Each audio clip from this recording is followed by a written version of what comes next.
Здравствуйте, друзья! Сегодня у нас 11 февраля, суббота.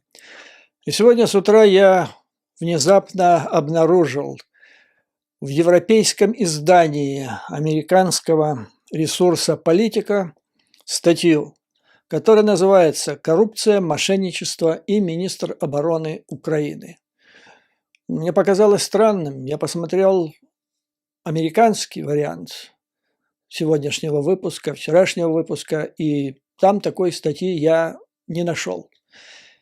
Я начал внимательно ее читать, и тезисы, которые в этой статье изложены, меня поразили.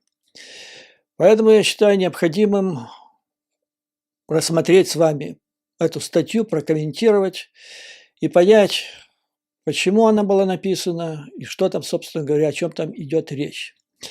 И есть такой расхожий мем – выступить адвокатом дьявола.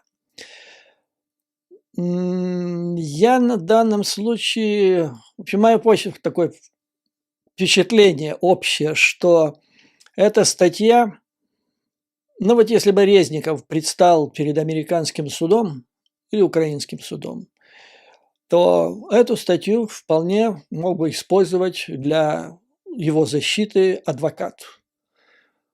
Ну и вы знаете, этот расхожий, да, мем «адвокат дьявола». Поэтому, думая, как бы прокомментировать эту статью, я решил выступить прокурором. Прокурором, который выступает против дьявола. И вот давайте с этой точки зрения рассмотрим эту статью. Она принадлежит перу Адриана Коротники, который многим известен в Украине. И, честно говоря, я не буду использовать громких слов, типа потрясен, шокирован, но статья меня удивила. Прежде всего потому, что ее содержание, она как бы противоречит тем основным позициям по поводу Украины, коррупции в Украине, оказания помощи Украине, на которой стоит сейчас администрация США и Конгресс, как я это понимаю. Итак, статья. То есть давайте пройдемся по тезисам, которые там изложены, и станет сразу все понятно. Статью, название я вам уже сказал, а дальше подзаголовок. Периодические неудачи министерства должны быть взвешены в сравнении с впечатляющими достижениями Резникова. Дальше, как вы увидите, речь идет о вот этом коррупционном скандале, о золотых яйцах, о бронежилетах. И автор это называет неудачи. И это сразу вот как бы так задает тон всей остальной статьи. Должен сказать, что я прямо вот как прокурор категорически не согласен с этим термином «неудачи». С моей точки зрения, как юриста, уже то, что нашли журналисты, еще до проведения официального расследования, то, что мы имеем, уже достаточно, чтобы говорить, что мы потенциально имеем достаточно фактов или указаний на то, что есть объективный состав преступления. В Америке он бы назывался так: conspiracy, то есть заговор с целью хищения средств Министерства обороны Украины в особо крупных размерах. В Украине, по идее, хотя я не знаком в деталях с украинским законодательством, должна быть статья, которая бы звучала так: сговор с целью совершения, с целью хищения государственного имущества или денежных средств в особо крупных размерах. Поэтому мы говорим не о неудачах, мы говорим о потенциально крупном, тяжком преступлении. Это объективное преступление. Какую роль там играл Резников? То ли он не знал об этом, вернее так, если он знал об этом, тогда мы имеем и субъективную сторону преступления, то есть умысел. Если он не знал, тогда можно говорить о ненадлежащем исполнении министра его обязанностей, которые привели или могли привести могли привести и привели бы, если бы это не было помимо его воли опубликовано журналистами-расследователями. То есть речь тогда идет о таким, или это служебное преступление, халатное выполнение своих обязанностей, или административное. Но в любом случае это не неудачи периодические. Дальше мысль автора статьи идет в следующем направлении, что то, что вменяется, в частности, со скандалом насчет яиц, это капля в море, учитывая десятки миллиардов средств, выделенных Западом Украиной на оборону.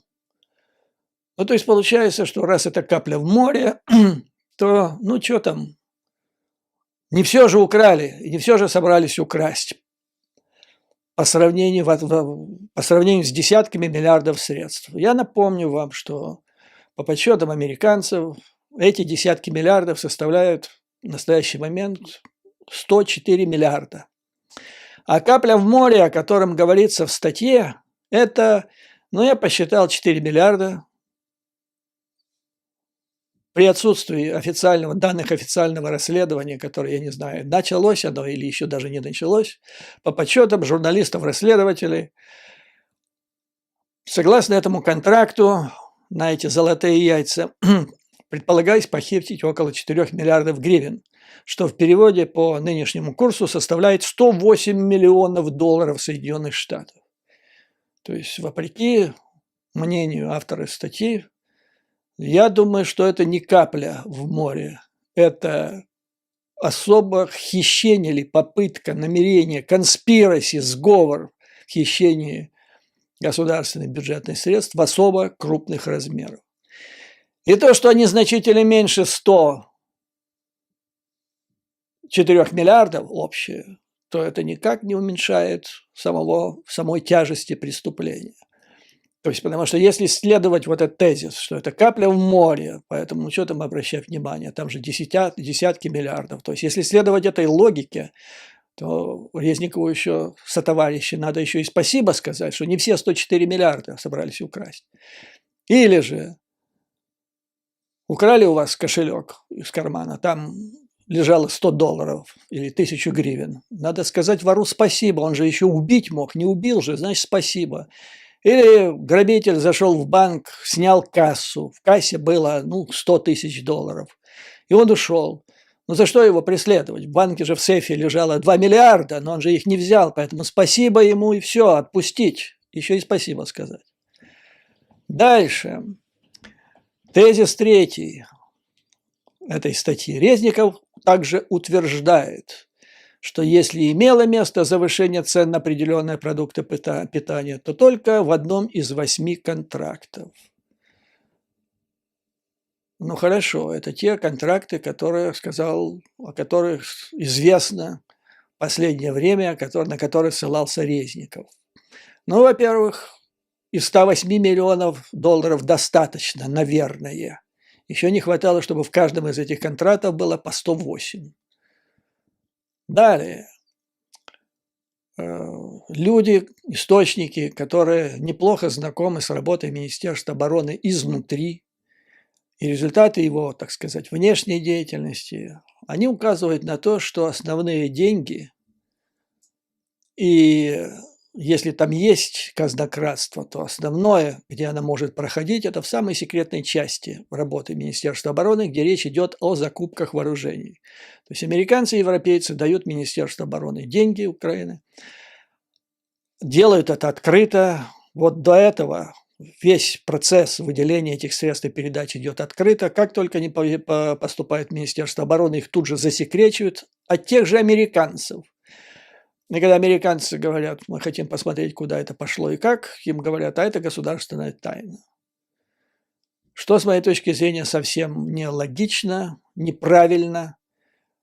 И тут надо ставить вопрос, что тот, кто платит деньги, тот должен и иметь возможность их контролировать. Если нет, тогда нужно не давать эти деньги наличные Министерству обороны. Потому что это все равно, что наркоману давать наркотик, а алкоголику давать водку.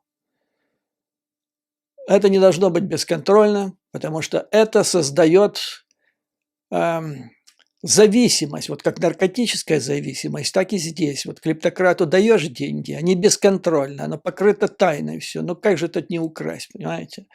Поэтому то, что стало известно о хищении в одном контракте, это не достоинство министра Резникова, не его достижение. Это просто вот такая ситуация, что еще не добрались, еще не посмотрели в другие контракты. Следующий тезис статьи. Соединенные Штаты, официальные лица НАТО утверждают, что предполагаемое нарушение не связано с миллиардными прямыми поставками оружия и боеприпасов, которые Украина получила от Запада. Ну, тут, во-первых, смотрите предыдущий мой комментарий по поводу того, что мы не знаем, и Соединенные Штаты, и НАТО не знают, как тратились деньги, выделенные на закупку вооружений. Раз. Второе. Да, пока не установлены факты хищения оружия. Ну, понятно, что гаубицу или хаймарс трудно украсть, утащить. Но есть другие вещи, мелкие, так сказать, системы вооружений, которые вот сейчас и начинается аудит по поводу них. Поэтому, как здесь Соединенные Штаты, официальные лица НАТО не утверждают, они говорят, что пока не выявлены злоупотребления в прямых поставках оружия. Но это должен проверить аудит, который сейчас только начался. И только после этого можно будет говорить, что их нет. С другой стороны, значит, что касается денег, выделенных американцами на Министерство обороны. То есть Министерство обороны Украины по большому счету вообще функционирует на деньги американского налогоплательщика. И это относится и к тем деньгам, которые они тратят на закупки продовольствия и всего такого прочего. Поэтому, опять-таки, это нуждается в проверке в ходе предстоящего аудита, который только начался. Тезис 5 статьи. Лучшее доказательство эффективного использования западной военной помощи демонстрируется на поле боя, где украинские силы преуспели. Ну, господа, ну вот этот аргумент, он вообще, тезис, ни в какие ворота не лезет. То есть тезис, если бойцы Украины ценой жизни, своей кровью останавливают врага на фронтах и бьют его, это значит лучшее свидетельство того, что господин Резников очень эффективен в своей работе. Я абсолютно уверен, что 99,9 моих слушателей из Украины понимают, что это просто чушь. То есть героизм и самопожертвование бойцов ВСУ никак не может, хотя бы с моральной точки зрения, использоваться для того, чтобы прикрыть или оправдать мелкие шалости, назовем их так, на $108 миллионов чиновников Министерства обороны во главе с министром обороны. Многие даже думают, люди, которые знают о том, как функционирует Министерство обороны, они считают, что победа ВСУ имеет место не благодаря министру Резникову и его министерству, а вопреки. Тезис номер 6. Реакция правительства Украины на обвинения в мошенничестве и потенциальной коррупции была вполне разумной. Те, кто непосредственно отвечал за подозрительные контакты, подали в отставку, и было начато уголовное расследование. Я вот не совсем уверен и не совсем согласен с этим тезисом, что это было вполне разумно. Потому что, как я вам сказал в самом начале, объективный состав преступления в принципе налицо. И для того, чтобы определить роль господина Резникова там, нужно установить субъективный фактор. То есть знал ли он вообще в деталях об этом контракте, о этих золотых яйцах, или не знал. Но в любом случае, как мы установили, он должен нести какую-то ответственность. Если знал, то соучастник. Не знал, значит некомпетентный, значит недолжное исполнение своих служебных обязанностей. Поэтому разумная реакция украинского правительства в данной ситуации была бы проведение расследования по этому вопросу, по поводу, знал или не знал. А до этого хорошо бы его и правильно было бы приостановить выполнение им служебных обязанностей. Как помните, когда Министерство обороны после того, как в течение не менее недели Резников, не разобравшись, без всякого расследования, начал выдвигать один тезис несостоятельный за другим в защиту своего заместителя и друга Шаповалова, в конце концов министерство объявило об отставке Шаповалова, подчеркнув, что он совершенно не виноват, но чтобы вот соблюсти стандарты Евросоюза, он уходит в отставку. Вот чтобы соблюсти стандарты этого же Евросоюза, и надо было бы господина Резникова временно отстранить от занимаемой должности или хотя бы отправить его в отпуск. Помимо всего, значит, это нужно было бы сделать и потому, что его позиция, занятая немедленно после того, как появились первые сообщения об этом злополучном контракте, он начал угрожать, то есть он начал предпринимать действия, которые должны быть квалифицированы как попытки помешать следствию и правосудию. В Соединенных Штатах это называется obstruction of justice. Это угрозы в адрес журналистов, о том, что на них будет запущено СБУ, заявление, что они чуть ли не виновны в госизмене, что это все на руку Путину, КГБ, Кремлю. Хотя понятно, сейчас уже понятно, что мало кто нанес такой удар по имиджу Украины в этот тяжелый час, как возглавляемая господином Резниковым чиновничья рать в Министерстве обороны вот с этим своим скандалом. Тезис 7. Интересно начинается. Однако, несмотря на эти факты, пишет автор, какие факты? Мы вот сейчас разобрали 6 тезисов. Где там факты? Вы их видели? Это так, передергивание, просто передергивание. Подмена понятия или подмена указаний на состоявшееся преступление на тезис, что это были недостатки мелкие, сбои, которые даже не заслуживают того, чтобы господина Резникова отстранили от должности, не говоря уже о уголовном преследовании. Так вот, несмотря на эти факты, небольшая группа ревностных антикоррупционных активистов и журналистов, ни один из которых не имеет прямого опыта работы в сфере национальной безопасности или военно-промышленного комплекса, призвала к отставке или увольнению уважаемого Резникова. Но насчет фактов я уже сказал. Теперь тезис ревностных антикоррупционных. Но это уже некрасиво, конечно, да. То есть это практически такая тонкая, не такая грубая, как атака Резникова, который обвинил их в государственном преступлении и помощи Путину, но все равно ревностная так попахивает, да. И дальше. Ни один из которых не имеет прямого опыта в работе в сфере нацбезопасности и военно-промышленного комплекса. У меня вопрос о Резников. До того, как в конце октября его назначили на Министерство обороны на высшую должность. Какой он имел прямой опыт работы в сфере нацбезопасности или военно-промышленного комплекса? И, насколько я понимаю, и автор этой же статьи также не имеет никакого опыта, прямого опыта работы в сфере национальной безопасности и военно-промышленного комплекса. И, наконец-то, увольнению они вот эти, не имеющие этого опыта, призвали к отставке, увольнению уважаемого Резникова.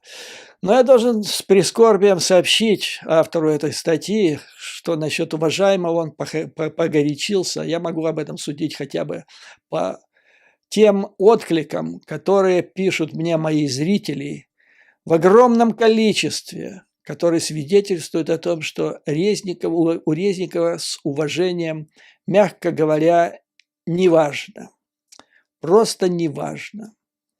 Ну, если бы он был такой уважаемый, то почему бы он не поехал, почему его не взяли вот в последней поездке Зеленского? Оставили дома. Видимо, понимают, что не совсем он уважаемый, мягко говоря. Следующий тезис, 8. Заранее предупреждаю, это очень вредный тезис. Итак, учитывая масштабы бюджета военного времени, на который приходится львиная доля расходов и ресурсов государства, важно понимать, что подобные, внимание, инциденты, скорее всего, внимание, неизбежны. Итак, первый – это инцидент. Это не потенциально, это не указание на преступление, хотя уже уволены и начато уголовное расследование. Какие тут к черту, извините за выражение, инцидент? Тут уже расследование преступления идет. И, наконец, неизбежное. Почему преступление в разгар войны,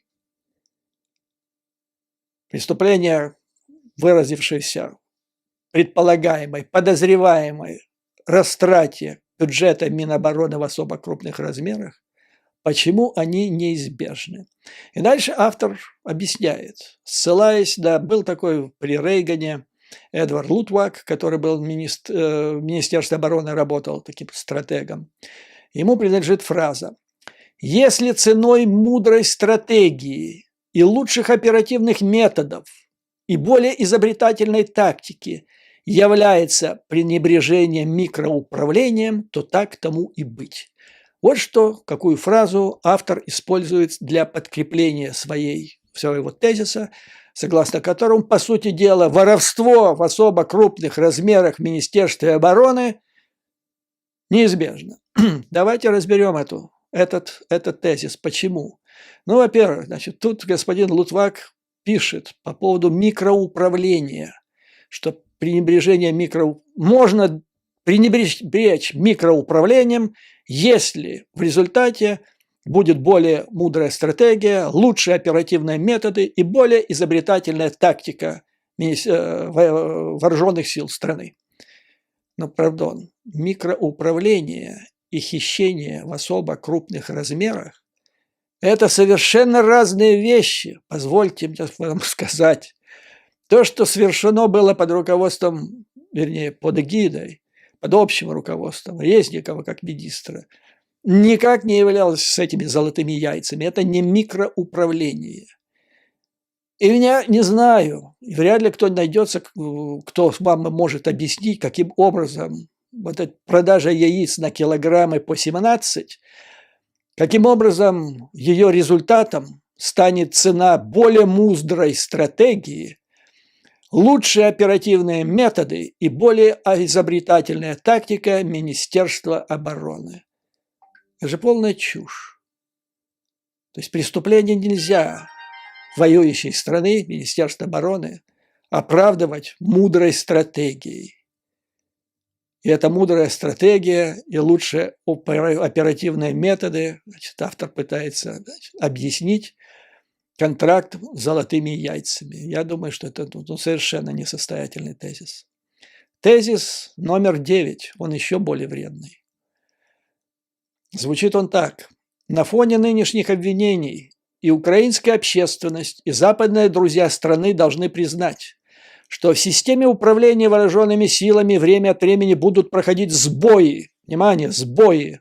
То есть это уже был инцидент, то есть потенциальное преступление, по которому подозреваемое, значит, преступление, по которому уже ведется расследование, потому что есть объективный состав, теперь превращается в сбои. Ну, сами понимаете, где не бывает сбоев. И эти сбои должны рассматриваться как обычное явление для любой армии. Это чудовищно просто. Чудовищный полет мысли. То есть воровали, воруют и воровать будут, и это нормально. Это обычное явление для любой армии. Я прямо, ну, вот в замешательстве был, прочитав этот тезис. Следующий тезис, то есть это нормальность такая создается, нормальность. Пусть работают, пусть воруют ребята. Ну, война же, она все спишет. Путин у нас, там ядерные боеголовки, тактические ядерное оружие. Ну, какая фигня какая-то. 108 миллиардов ребята хотели упереть. И уперли бы, если бы журналисты это не обнаружили. То есть преступление не совершилось до конца, не по их вине этих ребят. Им не дали. А преступление, которое до конца не совершилось. Потому что не участники преступления от него отказались и прекратили, а по независящим от них обстоятельствам считается законченным преступлением, по большому счету. Следующий тезис. Но это тезис, который мы прямо... Вот у меня только вопрос.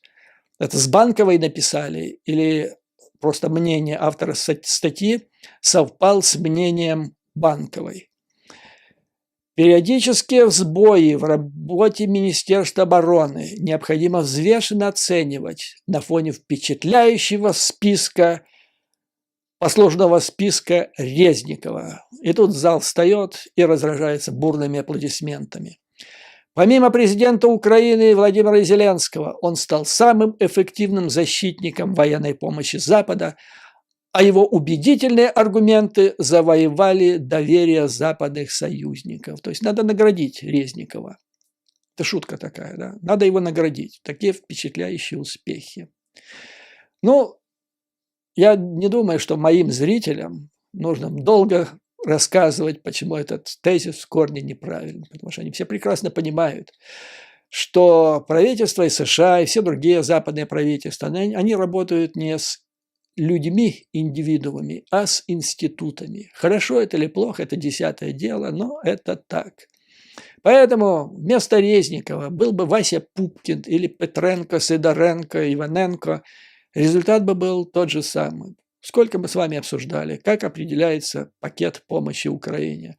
ВСУ руководство планирует операцию, затем обсуждает ее с ребятами из контактной группы по Украине в Германии, смотрят, какие виды оружия нужны для успеха этой операции, затем отправляется это в Пентагон, там это все оценивает, подключая всех необходимых специалистов Минобороны, если надо спецслужбы, и вот отсюда, потом Конгресс, и вот отсюда, исходя из потребностей на поле боя, и об этом неоднократно говорили официальные представители Пентагона, и определяется пакет очередной помощи Украине. К чему Резников и его аргументы не имеют никакого отношения. Ну и вот последнее, да, Зеленский, триумфальная поездка почти, да, последняя. Там Резникова не было. Ну и как-то все нормально случилось-то. Поэтому, ну вот, когда из Резникова, я помню, были призывы в начале этого яйценосного скандала уволить его или отстранить от должности, там, с Банковой был аргумент, но у него же такие хорошие контакты установились. Но теперь этот же тезис затесался и в эту статью. И второй тезис, который также, ну, как будто вот перехват сработал из Банковой, и этот тезис опять проник в эту статью. Украина должна менять коней в середине пути, то есть на переправе, только при исключительно серьезных обстоятельствах. А судя по тому, что нам известно, такие обстоятельства в настоящее время отсутствуют. То есть известный тезис: не на часе, коней на переправе не меняют. В Москве это звучит: не раскачивайте лодку, нашу крысу тошнит. Какие известные тезисы, да, господа? И как будто автор не знает историю про то, как был отстранен от должности хороший, очень эффективный американский генерал Паттон во время Второй мировой войны. Отстранен он был по советским понятиям, да вообще ни за что. Он ударил солдата, который не хотел, говорят, ну сейчас это уже трудно отделить рассказ от того, что случилось на самом деле, но вроде такая версия была, солдат симулировал, он был симулянтом, не хотел идти на фронт, и взбешенный Паттон дал ему пощечину. Эффективного генерала отстранили от работы. И потом до конца Второй мировой войны, значит, он так на джипе уже, когда все уже другие делали на поле боя, другие генералы, а он так на джипе с триумфом проехался по Европе вплоть до победы. Отстранили, поменяли заслуженного, очень эффективного генерала. Генерал МакАртур, герой Второй мировой войны, герой Корейской войны. На него вся страна смотрела, затаив дыхание, когда он театрально боролся с врагом на просторах Кореи. Проявил несубординацию, требовал то, что не надо, требовал применения ядерной бомбы, ему не дали. Вместо ядерной бомбы его уволили. И ничего, поменяли коней на переправе, хотя это была тяжелейшая, кровавая война. И ничего не случилось. Ничего не случилось. Ну что значит нельзя менять коней на переправе? Его же уже коня этого уже не взяли в поездку последнюю. И ничего, не провалилось. Успешно прошла эта поездка. Поэтому этот тезис, вот эти обе банковские тезисы, ну никак, вот просто странно ее читать.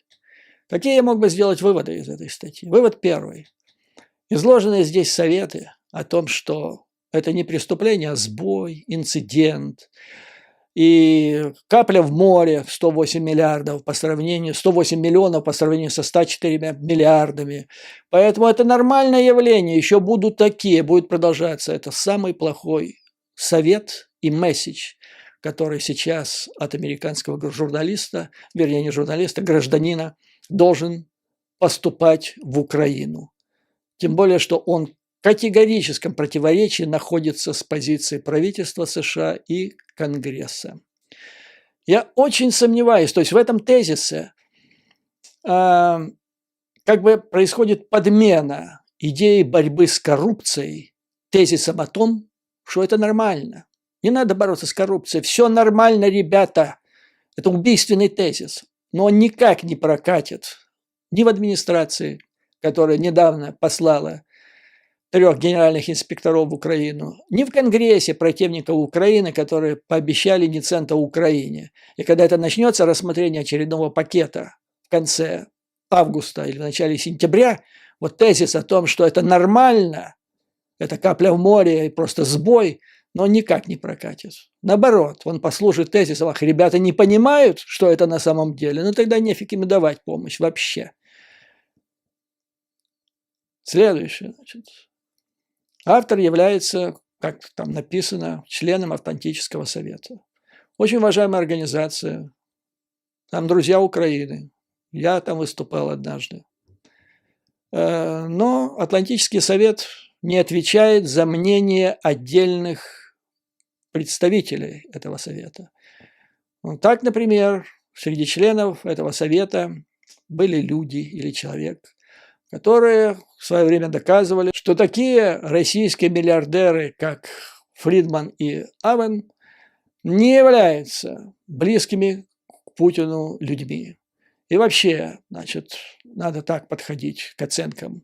Если он стал миллиардером до Путина, то он хороший миллиардер. При Путине плохой, и его надо садить на санкции. Можно садить на санкции. А вот если он миллиардер до Путина, то не надо ставить санкции против них, выдвигать санкции. Ну и что? Значит, против, как известно, и против Фридмана и Авена были объявлены санкции, а вот того члена Атлантического совета уже в Совете и нет. Поэтому, еще раз повторяю, присутствие здесь вот члена Атлантического совета не должно вводить в заблуждение, что это мнение всего Атлантического совета. Я очень сомневаюсь, что это так. Затем, как я вам уже сказал, в американском варианте, в американском издании «Политико» этой статьи нет. Она напрочь отсутствует. Что, с моей точки зрения, еще раз должно подтверждать, что, скорее всего, она находится в таком в лобовом столкновении, в решительном противоречии с позицией правительства США и Конгресса. Ну и, наконец, по поводу того, какой громадной роли, которую играет Резников в убеждении западных партнеров, что Украине нужна помощь. Еще раз мы, значит, убедились, его не было последнюю поездку и никаких сбоев.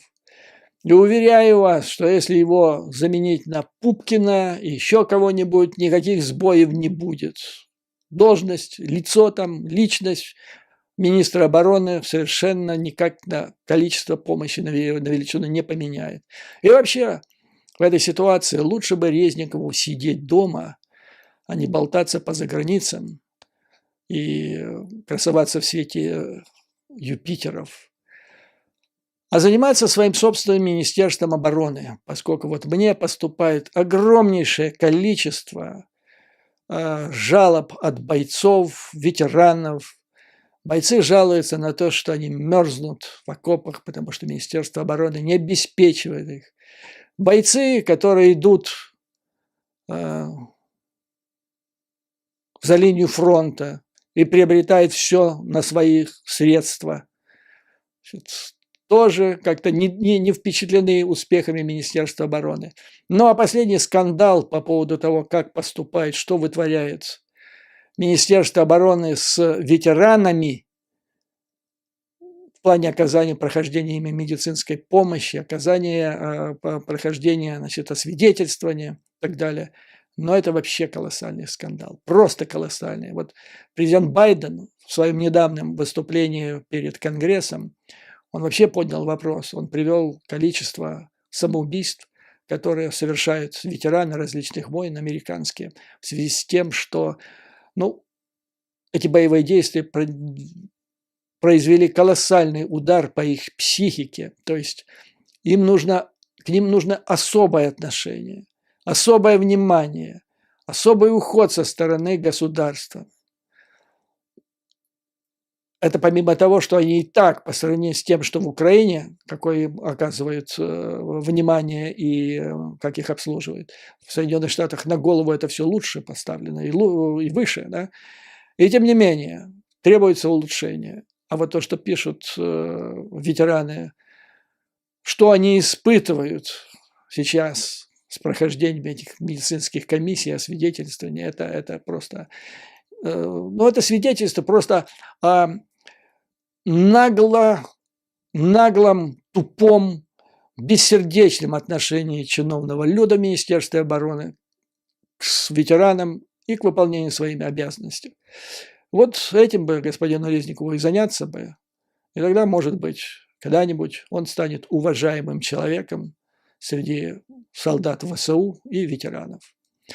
Вот на это, господа, позвольте закончить сегодняшнее видео. Как всегда, слава Украине и вооруженным силам. Враг будет разбит, но это произойдет не благодаря, а вопреки министру Резникову. Я так считаю и уверен в этом. И не только я. Мордор, как и ранее Карфаген, будет разрушен. А вам, друзья, как всегда, выдержки, мужества и уверенности в том, что мы победим. До новых скорых встреч.